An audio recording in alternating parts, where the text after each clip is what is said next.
After filing a PIL with the Supreme Court for cleaner air, our rights as citizens, fundamental rights for clean air, clean food, clean water, till date, we have patients having to leave New Delhi and Mumbai. It's getting worse and worse. We now have children who cannot live in this environment anymore. Their own doctors are telling them, there's nothing else we can do besides giving you steroids and medication. The best way out is changing your environment. Some people have money, some don't, to make this move.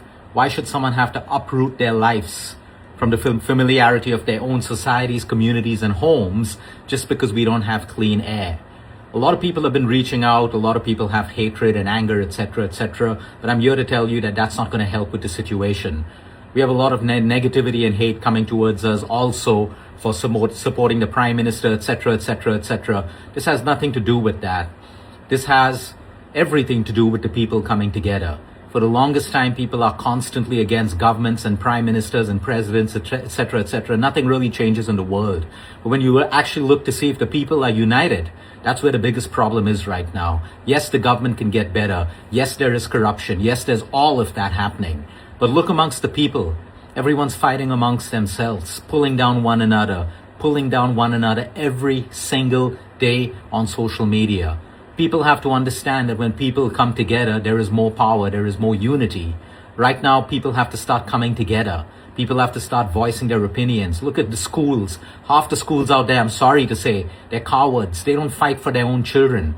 They should be fighting with the government. They should be appealing to the government. They should be moving schools online right now. Without the permission of the government, they should be making that decision. Look back when there was COVID, it was so easy to move into a lockdown and move everything online. Right now, children are at the highest risk of exposure. Most of these children breathing this air are going to have way more diseases by the time they're teenagers and they're in their 20s. And guess what? The world will wake up and sell them a new vaccine or a new medication.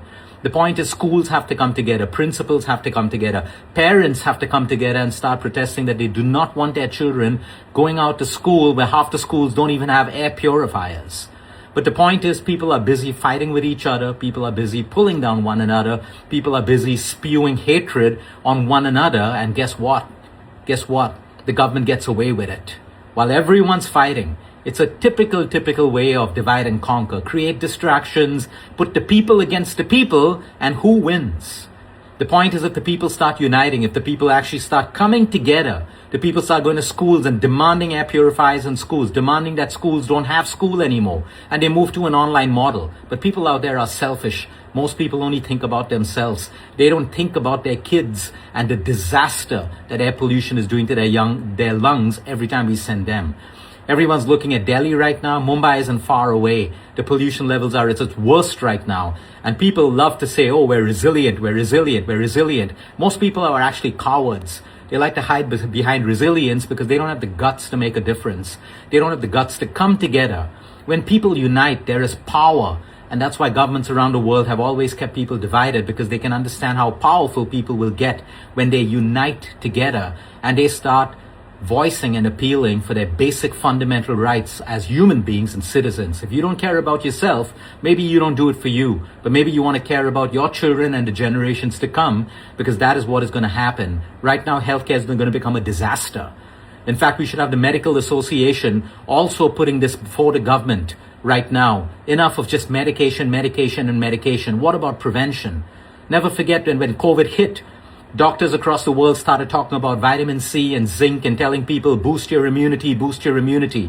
The moment COVID hit, the moment the vaccination came out, no doctor spoke about that anymore. Very few doctors continued to tell people to invest in their immunity. The rest of them just went back to pushing medication and vaccinations. I have nothing against that. But it's about time that everyone, including the Medical Association, started to come together to fight for our fundamental rights, to appeal for our fundamental rights if they really, really care about the value of human life, human health, our children, and our generations. Stay tuned for more. We're going to continue our journey, learning, sharing, and evolving.